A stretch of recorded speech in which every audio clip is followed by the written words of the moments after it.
বাংলাদেশ ব্যাংকের চাকরি ছেড়ে দিলেন অর্ধ শতাধিক অফিসার। অর্ধ শতাধিক মানুষ একসাথে কেন ছেড়ে দিলেন সেই বিষয়টা আজকে আমরা ইত্তেফাক পত্রিকা থেকে আপনাদেরকে নিউজটা পড়ে শোনাচ্ছি। বিরাট প্রশ্ন আওয়ামী লীগের মধ্যে তৈরি হচ্ছে এবং প্রেসাইজলি যদি বলি, প্রধানমন্ত্রীর সক্ষমতা, প্রধানমন্ত্রীর ক্ষমতা, প্রধানমন্ত্রীর কর্তৃত্ব, নিয়ন্ত্রণ দলের উপরে আদৌ আছে কিনা, এই প্রশ্নটা খুব সিরিয়াসলি উঠছে বলে আমি মনে করি। সরকারি দলের সাধারণ সম্পাদক ওবায়দুল কাদের কেন হঠাৎ করে সরকার পতনের ভয় পাচ্ছেন? মার্কিন যুক্তরাষ্ট্রের স্টেট ডিপার্টমেন্টের বার্ষিক মানবাধিকার রিপোর্টে বাংলাদেশ সম্পর্কে মার্কিন যুক্তরাষ্ট্রের এ যাবৎকালের সবচেয়ে কঠিন স্টেটমেন্ট উঠে এসেছে। সবচেয়ে কঠিন স্টেটমেন্ট। এতটা কঠিনভাবে সরকারকে নিয়ে কখনোই কোনো স্টেটমেন্ট মার্কিন যুক্তরাষ্ট্রের কোনো রিপোর্টে আসেনি। সাবেক আইজিপি বেনজির আহমেদের সম্পদের তথ্য চেয়ে দুদক চিঠি দিয়েছে বাংলাদেশ ব্যাংকের আর্থিক গোয়েন্দা বিভাগে। দর্শক, আস্তে আস্তে বাংলাদেশের রাজনৈতিক পরিস্থিতি অস্থির হতে শুরু করেছে। হঠাৎ করেই 100-রও অধিক ব্যাংক কর্মকর্তার পদত্যাগ। প্রিয় দর্শক, এই বিষয়টা আপনি ঠিক কিভাবে দেখছেন? প্রিয় দর্শক, আমি বলবো আপনি ঠিক যেভাবেই দেখেন না কেন এই বিষয়টাকে, আজকে নিউজটি দেখলেই আপনারা বুঝতে পারবেন ঠিক কি হতে চলেছে। এমনকি প্রিয় দর্শক, এরই সাথে সাথে পায়ের তলার মাটি সরে গেল সাবেক আইজিপি বেনজির আহমেদের। প্রিয় দর্শক, তিনি যেই শক্তিধর একজন ব্যক্তি এটা সকলেই জানেন। তবে হঠাৎ করেই তার বিরুদ্ধে কারা উঠে পড়ে লাগলো এবং তার এখন কি হতে চলেছে, এই সমস্ত বিষয় নিয়ে আলোচনা করেছেন মোস্তফা ফিরোজ। দর্শক, সেখানে উঠে এসেছে কিছু চাঞ্চল্যকর তথ্য, যেটা আপনারা একটু পরেই দেখতে চলেছেন। এমনকি দর্শক, এরই সাথে সাথে আপনারা আরও একটি বিষয় জানতে চলেছেন এবং যেই বিষয়টি হতে চলেছে আপনাদের জন্য সবচেয়ে বেশি গুরুত্বপূর্ণ। প্রিয় দর্শক, সেখানে সাংবাদিক জাহিদুর রহমান প্রশ্ন তুলেছে যে প্রধানমন্ত্রীকে আদৌ ক্ষমতায় আছেন নাকি অন্য কেউ অন্য কোনোভাবে দেশটাকে চালাচ্ছে, যেখানে প্রধানমন্ত্রীর কথা শুনছে না খোদ আওয়ামী লীগের নেতাকর্মীরাই। তো দর্শক, কেন আওয়ামী লীগের নেতাকর্মীরাই এখন প্রধানমন্ত্রীর কথা শুনছে না বা বিগড়ে যাচ্ছে, সেটিও তিনি খুব সুন্দরভাবে ব্যাখ্যা করেছেন। এবং তারা যদি এভাবে প্রধানমন্ত্রী শেখ হাসিনার কথা না শোনে, তাহলে ফলস্বরূপ তাদের মধ্যে কি ঘটতে পারে সেটিও তিনি ব্যাখ্যা করেছেন। তো আমি আর বেশি কথা বাড়াবো না, আপনাদের সরাসরি ভিডিও শুরুতেই যেই ভিডিওগুলোর অংশবিশেষ দেখিয়েছিলাম, এখন সেগুলোর বিস্তারিত আলোচনা দেখাবো, যেগুলো সম্পর্কে আমি আর বিস্তারিত বলছি না। তবে সেই ভিডিওগুলো দেখানোর আগে বলি, যারা এখনও চ্যানেলটি সাবস্ক্রাইব করেননি সকলে চ্যানেলটি সাবস্ক্রাইব করে পাশে থাকা বেল আইকনটি বাজিয়ে দিবেন। আর যারা ইতিমধ্যেই সাবস্ক্রাইব করে রেখেছেন তাদের সকলকে অসংখ্য ধন্যবাদ। তো চলুন একটি লাইক দিয়ে আমরা ধারাবাহিকভাবে সবগুলো ভিডিও দেখে আসি। উপজেলায় একটা তথাকথিত নির্বাচন হতে যাচ্ছে। বাংলাদেশের সব নির্বাচনই তথাকথিত নির্বাচন। দেশের প্রধান বিরোধী দল যে নির্বাচন বর্জন করে সেটা কখনোই কোনোভাবে নির্বাচন হতে পারে না। এবং আমি উল্টেও বলি কথাটা, বিএনপি ক্ষমতায় আছে এবং কোনো নির্বাচন যদি আওয়ামী লীগ বর্জন করতো তাহলে সেটাও গ্রহণযোগ্য নির্বাচন ছিল না। যেহেতু উপজেলা নির্বাচনকে সামনে রেখে একটা বিরাট প্রশ্ন আওয়ামী লীগের মধ্যে তৈরি হচ্ছে এবং প্রেসাইজলি যদি বলি, প্রধানমন্ত্রীর সক্ষমতা, প্রধানমন্ত্রীর ক্ষমতা, প্রধানমন্ত্রীর কর্তৃত্ব, নিয়ন্ত্রণ দলের উপরে আদৌ আছে কিনা, এই প্রশ্নটা খুব সিরিয়াসলি উঠছে বলে আমি মনে করি। আমরা এর মধ্যে জানি যে যখন এবার বিএনপি আসবে না, কথা হলো এবার আওয়ামী লীগ কাউকে মার্কা দেবে না এবং এর মতো তথাকথিত সংসদ নির্বাচন, ডামি নির্বাচনের মতো আমি আর ডামির নির্বাচন করাতে চাইলো যে কেউ নির্বাচনে দাঁড়াতে পারবে। কিন্তু যখন দাঁড়িয়ে পড়লো, তারপর একটা ঘটনা ঘটলো। প্রতিমন্ত্রী জনাব পলকের শ্যালক একজন আওয়ামী লীগের লোককে তুলে নিয়ে গিয়ে পিটিয়ে মনোনয়নপত্র থেকে দূরে রাখতে চাইছিল, সাবমিশন থেকে। উনি বিনা প্রতিদ্বন্দ্বিতা নির্বাচিত হতে চেয়েছিলেন এবং বাকিদেরকে সরানো গেছে, কিন্তু এনাকে সরানো যাচ্ছিল না। একটা ফান হয়েছে এখন এই ঘটনার পর জনাব পলকের শ্যালক প্রত্যাহার করেছেন তার মনোনয়নপত্র, আর যাকে পেটানো হয়েছিল তিনি বিনা প্রতিদ্বন্দ্বিতায় চেয়ারম্যান হয়ে যাচ্ছেন। যেটা বলছিলাম, এরকম আরও দু একটা ঘটনা যখন ঘটলো তখন সিদ্ধান্ত হলো এই যে মন্ত্রী এমপিরা তাদের স্বজনদেরকে নির্বাচনে দাঁড় করিয়ে দিয়েছেন, তাতে মাঠে গোলযোগ তৈরি হচ্ছে, প্রভাব বিস্তার হচ্ছে। এই কারণে আওয়ামী লীগ সিদ্ধান্ত নিল এমপি মন্ত্রীরা তাদের আত্মীয়দেরকে যাতে মাঠে না রাখেন নির্বাচনে। কিন্তু এই কথাটাকে কেউ পাত্তা দিচ্ছে না এবং প্রধানমন্ত্রীর কথাকে পাত্তা দেওয়া হচ্ছে না। এটার সিগনিফিক্যান্সটা কি, কেন দিচ্ছে না এবং দিনের শেষে আসলে আওয়ামী লীগের জন্য এই ব্যাপারটা কেমন হতে পারে সেটা নিয়ে কথা বলবো। পাত্তা দিচ্ছে না তার একটা প্রমাণ বলে একটা ডেটা। প্রথম পর্বের যে নির্বাচন হচ্ছে ওটা 8 মে হবে, তার মনোনয়নপত্র প্রত্যাহারের তারিখ ছিল কয়েকদিন আগে। সেখানে 23 জন আত্মীয় স্বজন ছিল, এর মধ্যে 3 জন মাত্র মনোনয়নপত্র প্রত্যাহার করেছে, 20 জন নির্বাচনে থেকে গেছে চেয়ারম্যানের ক্ষেত্রে। অন্য পদের কথা বাদই দিলাম। দ্বিতীয় পর্যায়ে যে নির্বাচন হবে এটা মে মাসের শেষের দিকে হবে, সেখানে 35 জন আত্মীয় স্বজন তাদের নির্বাচনে রয়ে গেছেন চেয়ারম্যান পদপ্রার্থী। তার মানে কেউ প্রধানমন্ত্রীর কথাকে পাত্তা দিচ্ছেন না। এবং শুধু পাত্তা দিচ্ছেন না তা না, একটা খবর গতকাল এসছে যে জনাব শাহজাহান খান, আওয়ামী লীগের বিরাট নেতা, তার সন্তান, তার ছেলে উপজেলা পরিষদ নির্বাচন করছে, চেয়ারম্যান নির্বাচন করছে। তার ছেলে নির্বাচনে সরে যায়নি বলে জনাব ওবায়দুল কাদেরের সাথে প্রকাশ্যে সাংবাদিক অন্যান্য কর্মীদের সামনে প্রকাশ্যে বিতর্ক হয়েছে এবং সমকালের এই রিপোর্ট বলছে জনাব শাহজাহান খানের গলা অনেক বেশি চড়া এবং উঁচু ছিল। তার মানে পাত্তা দিচ্ছেন না, তার মানে প্রধানমন্ত্রীকে আওয়ামী লীগের লোকজন পাত্তা দিচ্ছেন। এবং একটা কথা আমাদের মনে রাখা দরকার, যখন প্রধানমন্ত্রীকে দোহাই দিয়ে কথা বলা হয়, প্রধানমন্ত্রীর নির্দেশ বলে বলা হয়, এবং সেটা যখন না মানা হয়, এই যে শাহজাহান খানের কথা বললাম, যারা প্রকাশ্যে কথা বলেছেন আর যারা প্রত্যাহার করেন না তারাও ঘুরে ফিরে একই কথা, তারা আসলে পাত্তা দিচ্ছেন না কেন? আমার কাছে প্রাথমিকভাবে যেটা মনে হয়েছে, আমি ব্যক্তিগতভাবে মনে করি, বাংলাদেশে এখন যে যে জায়গাটুকুতে দায়িত্ব আছে, সেটা প্রশাসনিকভাবে হোক, তথাকথিত নির্বাচনের মাধ্যমে নির্বাচিত হোক, আপনি আপনার একচ্ছত্র একটা ক্ষমতা চান।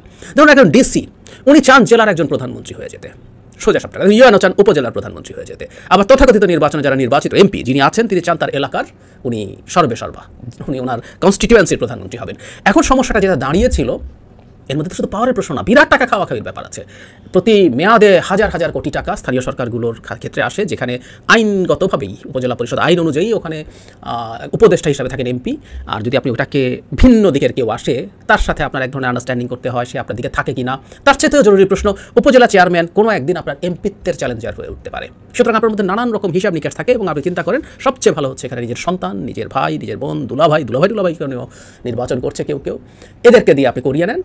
এটা পরে কখনো পাল্টে যাবে না তা না, কিন্তু আপাতত আপনি মনে করছেন এর সব আপনার নিয়ন্ত্রণে থাকবে। এবং এখন যদি নিয়ন্ত্রণে থাকে, আপনি একচ্ছত্র লুটপাট করতে পারবেন, আপনার একচ্ছত্র ক্ষমতা আপনি এখানে অ্যাপ্লাই করতে পারবেন। বাংলাদেশের প্রধানমন্ত্রী যেমন মধ্যযুগীয় সম্রাটের মতো ক্ষমতা উপভোগ করেন, কোনো রকম কোনো সিস্টেমের, কোনো ইনস্টিটিউশনের কোনো রকম কোনো বালাই নাই, আপনি সেটা এনশিওর করতে পারবেন। এটা এখন উপজেলা নির্বাচন হচ্ছে বলে উপজেলা নির্বাচন, কয়দিন পর যখন ইউনিয়ন পরিষদ নির্বাচন হবে, সেখানেও আপনি একই কাজ করবেন। আপনার একচ্ছত্র ক্ষমতা, আপনার হ্যাডাম যাতে একচ্ছত্রভাবে থাকে, সেটা আপনি করতে চান। এখন আমাদের যেটা মনে রাখতে হবে, এটা করতে গিয়ে প্রধানমন্ত্রীকে ডেফাই করছেন। আমি এই কথাটা অনেক দিনে প্রশ্ন করেছি, প্রধানমন্ত্রী আদতে ক্ষমতায় আছেন কিনা আমি বিশ্বাস করি না। আমাদের মনে আছে না, ভারতের ক্যান্ডিডেট বলে হ্যাডাম দেখেছেন বাংলাদেশের? আমি বিশ্বাস করি সিরিয়াসলি, উপজেলা পর্যায়ে প্রচুর ভারতের ক্যান্ডিডেটস আছে, বা দেশের বিভিন্ন এজেন্সির ক্যান্ডিডেটস আছে, দেশের প্রশাসনের, পুলিশের লোকজন আছে, যারা এখন তাদের প্রত্যেকের পাই চাইছে, কে একটা অংশ কতটুকু এই দেশটাকে সবাই লুটে খাচ্ছে, কে কতটুকু অংশ নিতে পারে, প্রত্যেকে সেই জায়গায় আছে, এবং তারা এখন কেয়ার করছে। কারণ এখন এই জায়গা দখল, চর দখলের মতো এই জায়গার দখল তাদের অ্যাট এনি কস্ট রাখতে হবে। সেই ঘটনাটাই ঘটছে। তো যখন প্রধানমন্ত্রীকে আপনি তাকে আর পাত্তা দিচ্ছেন না, তার সক্ষমতা, তার কর্তৃত্বর বিরুদ্ধে আপনি দাঁড়িয়ে পড়ছেন, তখন তো আপনার যে ন্যারেটিভ আপনি তৈরি করছেন যে বাংলাদেশের একজন প্রধানমন্ত্রী আছে যিনি সব কিছুর রক্ষাকর্তা, তিনি সব কিছু ম্যানেজ করতে পারেন, তো সেই মানুষটা এখন তিনি দলের উপরে কোনো রকম কোনো নিয়ন্ত্রণটা, ন্যূনতম নিয়ন্ত্রণ নাই, যে দুই পর্যায়ে মিলে প্রায় 35 আর 25 যদি আমরা ধরি 60 জনের মতো, এর মধ্যে 3 জন মাত্র প্রত্যাহার করেছে, চাপটাপ দিয়ে আর 2-1জনই করাবেন। কয়জন করাতে পারছেন না। একজন এমপি কি অধ্যত্ব নিয়ে, দামি এমপি কি অধ্যত্ব নিয়ে কথা বলছেন, অবশ্য বলারই কথা, উনি যেমন দামি এমপি, জনাব তাদেরও দামি এমপি, এবং যে দলটা ক্ষমতায় আছে বাংলাদেশে, এটা একটা দামি দল হয়ে গেছে, সেটা বুঝে পচে না এখন আর স্পষ্ট, উনি মিডিয়ার সাথে এভাবে কথা বলছেন। শাহজাহান খান কর্মীদের সামনে ওবায়দুল কাদেরকে ঝাড়াঝাড়ি করেছেন, যে কেউ রিপোর্টটা পড়ে দেখতে পারেন, এবং একটা পর্যায়ে ওবায়দুল কাদের বলছেন যে সবার সামনে আপনি এভাবে কথা বলছেন কেন। তার মানে যে কথাটা বলছিলাম, তাদের এই আচরণ, প্রধানমন্ত্রী কেন্দ্রিক যে বয়ান আওয়ামী লীগের, সেই বয়ানকেও তো খান করে দেয়, কিন্তু দেখি আমরা কেউ খেয়াল করছে না। তার মানে বহুদিন থেকে আমি একটা কথা বলার চেষ্টা করছি, আসলে বাংলাদেশে আওয়ামী লীগ ক্ষমতায় নাই, প্রধানমন্ত্রী আসলে যেটাভাবে দেখানো হয় is an absolute power, no way. বাংলাদেশে একটা নেক্সাস তৈরি হয়েছে, যেখানে বহু রকম পাওয়ারের লোকজন একত্র হয়েছে, মধ্যে প্রধানমন্ত্রী ওয়ান অফ দেম। সরকারি দলের সাধারণ সম্পাদক ওবায়দুল কাদের কেন হঠাৎ করে সরকার পতনের ভয় পাচ্ছেন? মার্কিন যুক্তরাষ্ট্রের স্টেট ডিপার্টমেন্টের বার্ষিক মানবাধিকার রিপোর্টে বাংলাদেশ সম্পর্কে মার্কিন যুক্তরাষ্ট্রের এ যাবৎকালের সবচেয়ে কঠিন স্টেটমেন্ট উঠে এসেছে। সবচেয়ে কঠিন স্টেটমেন্ট। এতটা কঠিনভাবে সরকারকে নিয়ে কখনোই কোনো স্টেটমেন্ট মার্কিন যুক্তরাষ্ট্রের কোনো রিপোর্টে আসেনি। এই রিপোর্টটা প্রকাশিত হবার ঠিক পরদিন সরকারি দলের সাধারণ সম্পাদক আবারও বললেন, নির্বাচনের আগে তো আমরা অনেকবার বলতে শুনেছি, নির্বাচনের পরেও 2-1বার বলেছেন, কিন্তু অনেক দিন যাবৎ তারা মোটামুটি নিশ্চিন্তে ছিলেন যে কোনো ধরনের আন্তর্জাতিক চাপ হয়তো তাদের উপরে আর আসছে না, এবং তারা সম্ভবত 5 বছর নির্বিঘ্নে ক্ষমতায় টিকে থাকতে পারবেন। কিন্তু রিপোর্টটা প্রকাশিত হবার পরদিনই সরকারি দলের সাধারণ সম্পাদক আবারও সেই আগের কথাটা বললেন, দেশীয় এবং আন্তর্জাতিক চক্রান্ত চলছে সরকারকে উৎখাত করতে, এবং সেটা আমাদের মোকাবেলা করতে হবে, ব্লাবলা যে কথাগুলো তারা বলে থাকেন। কিন্তু হঠাৎ করে কেন? নির্বাচনের পর থেকে আমরা দেখছি ভারত কিভাবে এই সরকারকে সহযোগিতা করেছে 7 জানুয়ারি নির্বাচনটা করার জন্য, এবং আন্তর্জাতিক যে শক্তিগুলো অর্থাৎ পশ্চিমা বিশ্ব যে চাপটা নির্বাচনের আগে এই সরকার উপর রেখেছিল একটা অবাধ, সুষ্ঠু, নিরপেক্ষ এবং অংশগ্রহণমূলক নির্বাচন আয়োজনের জন্য, সেই জায়গা থেকে পশ্চিমা বিশ্বকে ম্যানেজ করার জন্য ভারত কিভাবে সহযোগিতা করেছে সেই কথাটা দফায় দফায় একদম মুখস্থ বুলির মতো করে আউড়ে যাচ্ছিলেন সরকারি দলের সাধারণ সম্পাদক, এবং তার পাশাপাশি নতুন যিনি পররাষ্ট্রমন্ত্রী হয়েছেন, আগে যিনি তথ্যমন্ত্রী ছিলেন হাসান মাহমুদ। পাশাপাশি আমরা দেখলাম ত্রাণ প্রতিমন্ত্রীও ভারতের বন্দনা করতে শুরু করেছেন। তিনি সেদিন বলেছেন ভারত রোহিঙ্গা ইস্যুতে বাংলাদেশের পাশে আছে, এবং আরও বেশ কিছু কথা বলেছেন, তারা যেভাবে আসলে ভারত বন্দনা করে থাকেন। তার মানে এত কিছু করেও কি এই সরকার ঠিক নিশ্চিন্ত হতে পারছে না যে ভারতের মাধ্যমে তারা পশ্চিমা বিশ্বকে আসলে 5টা বছর ম্যানেজ করে রাখতে পারবে? এ কারণেই হঠাৎ করে যখন মার্কিন যুক্তরাষ্ট্রের এরকম একটা রিপোর্ট প্রকাশিত হলো এবং খুব সিগনিফিক্যান্ট রিপোর্টটা। এর কারণ হচ্ছে বাংলাদেশ চ্যাপ্টারে যে কথাগুলো বলা আছে সেটা নিয়ে আমি একটা ভিডিও করেছি। আমি এই ভিডিওটা করবার আগে অন্যান্য দেশ সম্পর্কে, ইনফ্যাক্ট আমাদের পার্শ্ববর্তী দেশ সম্পর্কে, ভারত সম্পর্কে, পাকিস্তান সম্পর্কে বা অন্যান্য দেশগুলোর সম্পর্কে, যে দেশগুলোতে কোনোভাবেই গণতান্ত্রিক ব্যবস্থা নাই, সেই দেশগুলো সম্পর্কেও, সেই দেশগুলোর মানবাধিকার পরিস্থিতি নিয়ে তারা যে রিপোর্টটা করেছে, আমি মোটামুটি সেগুলোতে একটু চোখ বোলানোর চেষ্টা করছি। আমি দেখেছি বাংলাদেশ সম্পর্কে তারা যতটা ডিটেইল রিপোর্ট করেছে এবং বাংলাদেশ সম্পর্কে যতটা কঠিন ভাষায় তারা এই রিপোর্টে বাংলাদেশের পরিস্থিতিকে উপস্থাপন করেছে, এভাবে কোনো দেশ সম্পর্কেই প্রথমত তারা এতটা ডিটেইল যায়নি। আরেকটা বিষয় হচ্ছে তারা এতটা কঠিন ভাষা ব্যবহার করেনি কোনো দেশ সম্পর্কে, বাংলাদেশ সম্পর্কে যতটা ব্যবহার করেছে। এবং এটা স্বাভাবিক, কারণ নির্বাচনের 2 বছর আগে থেকে, বাংলাদেশের 7 জানুয়ারিতে যে নির্বাচনটা হলো, নির্বাচনের যে সার্কাসটা হলো, ইনফ্যাক্ট তার 2 বছর আগে থেকেই সারা পৃথিবীর অ্যাটেনশন বাংলাদেশের দিকে মার্কিন যুক্তরাষ্ট্র নিয়ে এসেছিল। ফলে এই সময়টাতে বাংলাদেশের প্রত্যেকটা ঘটনা প্রবাহ সম্পর্কে তারা খোঁজখবর রেখেছে এবং প্রত্যেক ক্ষেত্রে আমরা দেখেছি তারা রিয়্যাক্টও করেছে এবং সেগুলোকে নিয়েই আসলে রিপোর্টটা হয়েছে। এবং এই রিপোর্টের সবচেয়ে গুরুত্বপূর্ণ যে জায়গাটা, সেটা হচ্ছে বাংলাদেশে কোনোভাবেই গণতান্ত্রিক নির্বাচনী প্রক্রিয়ায় দেশের জনগণের পক্ষে এখানে ক্ষমতার পালাবদল করা সম্ভব না, সেই কথাটা স্পষ্টভাবে এই রিপোর্টে উল্লেখ করা হয়েছে। তার মানে বর্তমানে যে ক্ষমতাসীন সরকার আছে, এটা একটা অবৈধ সরকার, তারা জোর করে ক্ষমতা দখল করে বসে আছে এবং তাদের উৎখাতের জন্য সাধারণ যে নির্বাচনী পদ্ধতি, সেই পদ্ধতি এখন আর কার্যকর না। ফলে এখানে এই বক্তব্যকে সামনে নিয়ে মার্কিন যুক্তরাষ্ট্র যে কোনো ধরনের স্টেপে নিতে পারে, এখানে যে কোনো ধরনের ইন্টারভেনশন সে করতে পারে, সেই গ্রাউন্ডটা কিন্তু মার্কিন যুক্তরাষ্ট্র তৈরি করেছে। মার্কিন যুক্তরাষ্ট্রের নির্বাচনের আগে হয়তোবা, যেহেতু ডেমোক্র্যাটরা এখনও ক্ষমতায় আছে এবং বাইডেন প্রশাসন তার নিজের স্বার্থেই বাংলাদেশে এবং বাংলাদেশের মতো আরও যে দেশগুলোতে ডেমোক্রেসি কম্প্রোমাইজড হয়েছে এবং বাংলাদেশে তো পুরোপুরি ধ্বংস হয়ে গেছে, যদিও এখন পর্যন্ত হাইব্রিড রেজিম বলা হচ্ছে, কিন্তু এখানে পুরোপুরিভাবে অটোক্রেসি প্রতিষ্ঠিত হয়েছে, সেই কথাটা অন্তত এই রিপোর্টে প্রকাশিত হয়েছে। এটাকে এখন আর হাইব্রিড রেজিমও বলা যায় না, এটা পুরোপুরি একটা কর্তৃত্ববাদী শাসন ব্যবস্থায় পরিণত হচ্ছে, সে কথাটা রিপোর্টে উঠে এসছে। এবং প্রথমবারের মতো আন্তর্জাতিক কোনো একটা রিপোর্টে, মার্কিন যুক্তরাষ্ট্রের কোনো একটা রিপোর্টে বাংলাদেশের শাসন ব্যবস্থা সম্পর্কে এভাবে বলা হলো। অর্থাৎ বাংলাদেশের শাসন ব্যবস্থা এখন পুরোপুরিভাবেই আমরা মোটামুটি উত্তর কোরিয়া শাসন ব্যবস্থার সাথে মিলিয়ে ফেলতে পারি। একই এখানেও কোনোভাবেই আপনি সরকারের পতন ঘটাতে পারবেন না যদি না কোনো বিশেষ কোনো ঘটনা ঘটে। যদি মার্কিন যুক্তরাষ্ট্র কিংবা অন্য যে কোনো দেশ কিংবা বাইরের কোনো একটা শক্তি বা দৈব কোনো শক্তি যদি এখানে কোনো ধরনের ইন্টারভেনশন না করে, তাহলে এখানে শান্তিপূর্ণ উপায়ে নির্বাচনী প্রক্রিয়ার মধ্য দিয়ে গণতান্ত্রিক ব্যবস্থায় জনগণের পক্ষে সরকারের পতন ঘটানো সম্ভব না, সরকার পরিবর্তন করা সম্ভব না, সেই কথাটা স্পষ্টভাবে উল্লেখ করা হয়েছে। এবং ওবায়দুল কাদের সাথে সাথেই ভয় পেয়ে গেছেন। সাবেক আইজিপি বেনজির আহমেদের সম্পদের তথ্য চেয়ে দুদক চিঠি দিয়েছে বাংলাদেশ ব্যাংকের আর্থিক গোয়েন্দা বিভাগে।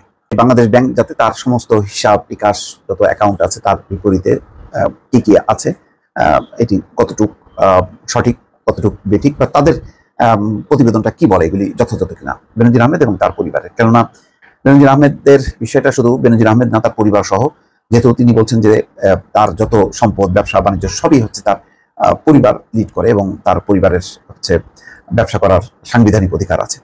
তো সেটি কি বেনজির আহমেদের সমর্থন ছাড়াই একটা আলাদা পারিবারিক ব্যবসা, যার সাথে কোনো রকম সংশ্লেষ নেই, নাকি আছে? এই বিষয়গুলো নিয়ে এখন একটা ধূম্রজাল তৈরি হয়েছে। সবচেয়ে বড় কথা হলো যে হঠাৎ করেই এখন দেখবেন যে বেনজির আহমেদকে নিয়ে সব মিডিয়া এখন আলোচনা করছে।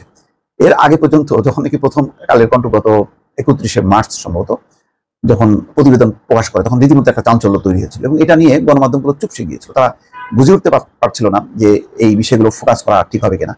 কারণ এটা সবাই জানেন যে বেনজির আহমেদ অত্যন্ত প্রভাবশালী, প্রতাপশালী ছিলেন। তাকে নিয়ে আলোচনা করা, কথা বলা, এটা খুবই কঠিন একটা ব্যাপার ছিল। সরকারের সঙ্গে তার সম্পর্ক কি, সেটাও একটা মাথায় ছিল। ফলে একটা সেলফ সেন্সরশিপ সবার মধ্যে কাজ করেছে, ফলে এটি নিয়ে কেউ অগ্রসর হয়নি। কিন্তু আস্তে আস্তে বিষয়টা প্রকাশ হলো এবং সেটি হয়তো প্যান্ডোরার বাক্সটা খুলে দিয়েছেন বেনজির আহমেদ নিজেই। তিনি যখন 25টি অভিযোগের জবাব দিতে গেছেন, তখন কিছু অংশ তিনি দিয়েছেন, কিছু অংশ দেননি। আবার যেটি দিয়েছেন সেটা টেকনিক্যালি হয়তো উপস্থাপন করেছেন।